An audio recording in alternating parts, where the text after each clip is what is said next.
लाखों अभ्यर्थी हैं सर, उनका ये सवाल है कि आखिर टीआरई 4 की वैकेंसी अब कब आएगी सर? अब कितना विलंब है और कब तक ये जारी हो जाएगा सर? टीआरई 4 का जो नोटिफिकेशन है आयोग की तरफ से, कब तक अभ्यर्थियों के लिए दे दिया जाएगा? देखिए, अब टीआरई 4 का नोटिफिकेशन 3-4 दिन में जारी कर दिया जाएगा, लेकिन फॉर्म भरने की तिथि 25-26 के आसपास रखी जाएगी। वह इसलिए कि 25 से 30 71वीं कंबाइंड की मुख्य परीक्षा है और 23 तारीख को भी एक परीक्षा है, तो उसका एडमिट कार्ड डाउनलोड होने का समय 17 से लेकर 23 तक है। आयोग ये नहीं चाहता है कि उनको एडमिट कार्ड डाउनलोड करने में किसी तरह की कठिनाई हो, क्योंकि टीआरई 4 के नोटिफिकेशन निकलने पर बहुत लोग आपाधापी में फॉर्म भरना चाहेंगे। ऐसी स्थिति में जब लाखों या बड़ी संख्या में लोग फॉर्म भरने लगते हैं तो एडमिट कार्ड डाउनलोड होने में कठिनाई होती है। तो इसीलिए फॉर्म भरने का तिथि जो है वो 25 या 26 रखा जाएगा, जो कि नोटिफिकेशन में लिखा हुआ रहेगा। नोटिफिकेशन 3 से 4 दिन में प्रकाशित कर दिया जाएगा। तब तो ये लाखों शिक्षक अभ्यर्थियों के लिए खुशखबरी की है, जो काफी लंबे समय से जो है टीआरई 4 की वैकेंसी के लिए मांग कर रहे थे और इंतजार भी कर रहे थे। तो अब आपका इंतजार यहीं समाप्त होता है। सर ने जैसा बताया कि अब बहुत जल्द आयोग के द्वारा नोटिफिकेशन जारी कर दिया जाएगा। तो सर, जैसे कि अभी आपने बताया नोटिफिकेशन बहुत जल्द जारी होने वाला है, तो सर मैं ये पूछना चाहूंगी कि सर टीआरई 1, टीआरई 2 और टीआरई 3 इन सभी का परीक्षा करवाया गया था आयोग द्वारा। तो सर क्या जो फॉर्म भरने की प्रक्रिया है बिल्कुल इन तीनों टीआरई की तरह सिमिलर है, या इस टीआरई 4 के लिए कोई संशोधन किया गया है, कुछ चेंजेस किए गए हैं सर? 2 प्रमुख चेंज किए गए हैं जिसको अभ्यर्थियों को ध्यान में रखना चाहिए फॉर्म भरते समय।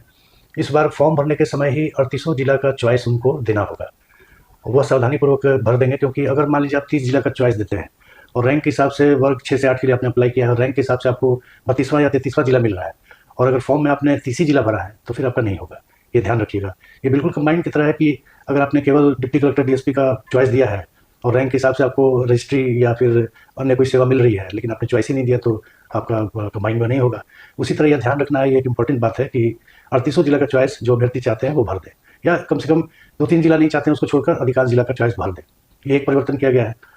दूसरा एक समस्या आती है फॉर्म भरने के बाद कि पेमेंट का, खासकर जो अंतिम 1 या 2 दिन में फॉर्म भरते हैं, ऐसी शिकायतें प्राप्त होती है कि उन्होंने सबमिट किया, पेमेंट किया, तो वो दिख रहा है कि हाँ पेमेंट हो गया, जबकि यहाँ हमारे एंड पर वो पेमेंट नहीं दिखता है। 2-3 दिन बाद बैंक सेटल करता है, तो कभी-कभी इसको लेकर कंट्रोवर्सी हो जाती है। तो इसलिए ऐसा प्रावधान इस बार किया गया कि पहले आप पेमेंट कर देंगे, उसके बाद ही आपको फॉर्म भरने का लिंक उपलब्ध होगा। ये 2 प्रमुख चेंज किया गया है। बिल्कुल, तो जो भी शिक्षक अभ्यर्थी फॉर्म भरेंगे इस बार, इन बातों का विशेष ध्यान रखेंगे आप भी फॉर्म भरते वक्त। सर टीआरई 4 में कुल कितनी रिक्तियां हैं, कितनी वैकेंसीज हैं, और सर क्लास वाइज कितनी वैकेंसीज हैं? देखिए, टीआरई 4 में कुल रिक्ति 46,882 है।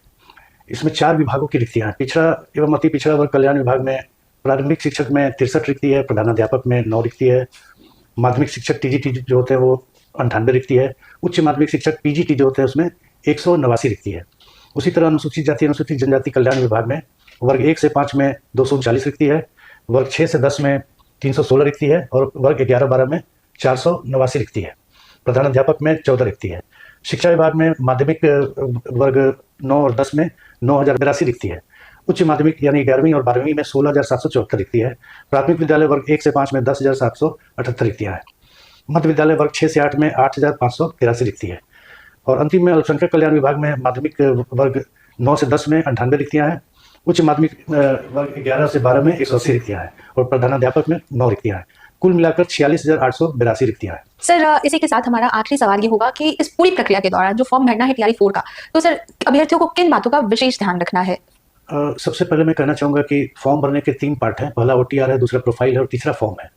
तो ओटीआर और प्रोफाइल अभ्यर्थी पहले से भर के रखें, तो फॉर्म भरने में उनको 10 से 15 मिनट, मैक्सिमम 20 मिनट का समय लगेगा। ऐसे फॉर्म भरते समय ही ओटीआर भरेंगे, प्रोफाइल बनाएंगे, तब फॉर्म भरेंगे तो वो लंबा समय ले सकता है। और खास करके जब बहुत ज़्यादा संख्या में अभ्यर्थी फॉर्म भरने लगते हैं तो किन्हीं को कई तरह की कठिनाई आने लगती है। तो मैं अनुरोध करूँगा कि फॉर्म भरने की तिथि 25 या 26 अप्रैल से होगी, उसके पहले प्रोफाइल और ओटीआर बना करके लोग रख लें ताकि फॉर्म भरने में सुविधा हो सके।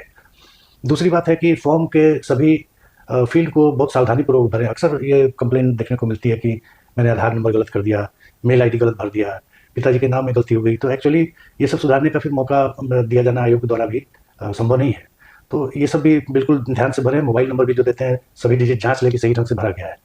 उसके बाद जैसा कि मैंने बताया कि अब पहले पेमेंट का लिंक आएगा, पेमेंट आपका हो जाएगा, तब उसके बाद ही आपको फॉर्म भरने का लिंक प्राप्त होगा। तो एक पेमेंट की समस्या से छात्रों को निजात मिल जाएगी कि बाद में पेमेंट होने में, खासकर अंतिम दिनों में बैंक से अगर लौटा दिया गया, किसी वजह से फेल कर गया, तो नो पेमेंट के आधार पर उनका फॉर्म एक्सेप्ट नहीं होता था। तो पहले ही पेमेंट हो जाएगा तो फॉर्म अपना भरकर सबमिट कर देंगे। दूसरा एक चीज़ होता है कि सबमिट करने के पहले, फाइनल सबमिट करने के पहले सारे डेटा को एक बार चेक कर लें कि सही ढंग से भरा गया है। जैसा कि मैंने बताया, ईमेल आईडी, माता पिता का नाम, आधार नंबर, मोबाइल नंबर, ये सब सही भरा गया है, नहीं तो बाद में बड़ी दिक्कत हो जाती है। और लास्ट में मैं कहूँगा कि अंतिम